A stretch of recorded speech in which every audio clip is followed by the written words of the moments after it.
What's up, everybody? Artist Anderson here from Forever Love. Make sure you follow us on Instagram and Facebook at The Anderson's Life, and make sure you subscribe to the YouTube page. All right, listen, I want to talk to y'all today for a few moments about how to have an effective conversation. Listen, when you're in a relationship, communication and comprehension is key. You gotta have the ability to communicate, right? And you gotta know how to comprehend what's being said, right? But sadly, too many relationships end because people don't know how to communicate. They don't know how to have an effective conversation. And so I want to give you a few tips from my book, How to Have an Effective Conversation, from my ebook. So listen, number one, you need emotional stability, okay? You need to know how to control your emotions, okay? Which means you need self-control. You need to learn self-control. Get your thoughts, feelings, and emotions under control. Learn how to manage your feelings without going crazy and going off and having to cuss people out and yell and scream, etc., etc. Which means you got to learn how to self-regulate, right? No matter how you get to this place, you got to get there, okay? You got to learn how to self-regulate. There's no way around it. You have to learn how to find the best ways to handle your emotions and handle your feelings, etc. Which means you got to be self-aware. You got to be honest about the issues you have, right? The flaws you have. If you lack patience, you got to be honest about that and fix that. If you got an attitude problem, you got to fix that. If you have anger issues, you got to fix that, right? And of course, in this video, there's no quick fix. But the reality is, I'm encouraging you to accept the issue and the flaw that you have and get it under control and get the proper help and the proper tools on how to fix that so that it doesn't damage your relationships. Because at the end of the day, you're going to have to learn how to have a conversation without flying off the handle, cussing people out, yelling, screaming, putting your hands on people. You're going to have to learn how to do it, which means you're going to have to be accountable, okay? You're going to need somebody to hold you accountable, right? Even if it's not the person you're in a relationship with, which it should be, you should be able to hold each other accountable. But if not, you got to find somebody that can keep you in check with your emotions and your feelings and all these other things that go on that prevent people from having an honest, effective conversation. And you got to remember, the world doesn't revolve around you. Other people have feelings. Other people have thoughts. Other people have concerns. So when you're in a relationship with someone, in order to have a conversation, an effective conversation, you got to understand that they have feelings too.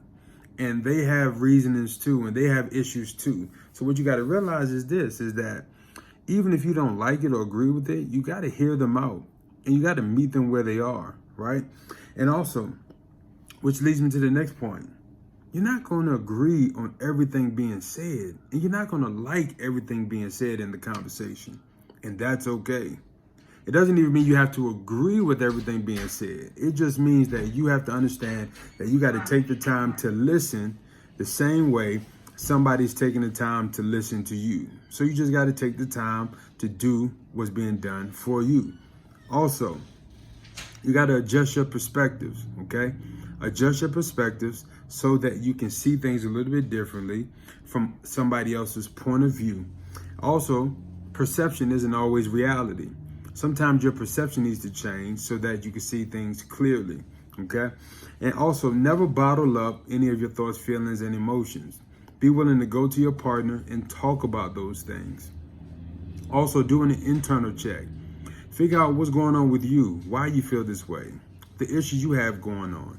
It's okay to do an inventory of yourself. It's very important to do that. Everybody has to do that, because sometimes when we're having a conversation, if we don't do that internal check, what's going to end up happening is things are going to come out in that conversation that's going to deter from the end goal of the conversation. And now it's going to become self-absorbed in what's going on with you when you should have done those things before the conversation, right? So it's important to do an internal check. Heal the wounds that's going on within you. Deal with the issues going on within you in your personal time, right? So that you can have an effective conversation when need be, because you don't want those things boiling over. Also, manage your expectations, okay? Manage your expectations, okay? Every conversation is not going to go how you want it. So you got to manage your expectations properly and appropriately, Okay. Understand that every conversation isn't going to have the outcome you desire, but the goal is to have a mutual understanding. And even if you got to pause it and save the rest of the conversation for another day, it's okay to do that. Okay. And so the other thing is this: is understand the triangle of life, right? You have feelings, you have thoughts, you have emotions, right? You got behaviors and things of that nature. And so life happens to you. That's at the bottom of the triangle. Life happens to everybody, right? But it creates a thought pattern. That thought pattern leads to feelings, and those feelings leads to behavior. So thoughts, feelings, behavior, triangle, right? Thoughts, feelings, and behavior. So make sure you understand that you got to manage your thoughts so that you can manage your feelings, so that you can manage your behaviors. Because people always behave based on how they feel. And that's not always the most mature thing to do. But ultimately, it boils down to this. You got to learn how to have an effective conversation, but you got to learn how to manage your emotions. So just want to give you those brief tips real quick. There's more on that in my book called How to Have an Effective Conversation from the How To's, the Relationship Manual Edition. So go check that out. All right, love y'all. See y'all soon.